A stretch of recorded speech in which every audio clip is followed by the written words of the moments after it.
The Midnight Rose is set in India 100 years ago in the last days of the British Raj.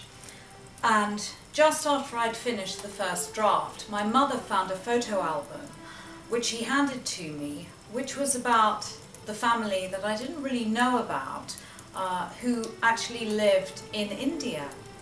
And it was very strange because there are so many things and even names of characters that I discovered were part of my heritage.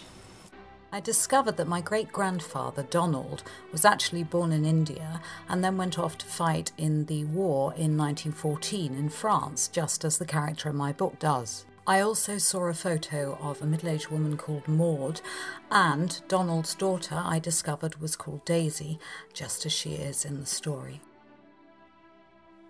I knew that the research for this book was going to present a challenge, and I travelled to Jaipur in India and visited the Moon Palace and also the Rambagh Palace, where Anahita and Indy fictionally lived, and found myself lost in a completely different world.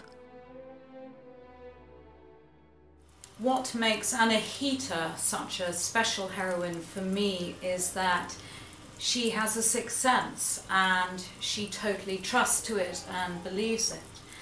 And when she is told that her son, her beloved 2-year-old son, has died, she never ever believes it, and she never gives up hope of finding him.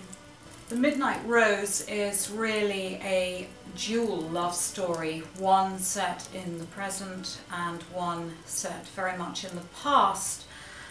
And it's about ultimate belief in love, but I think also it talks about the way that we've all changed as a world and what we will accept now that we wouldn't accept then.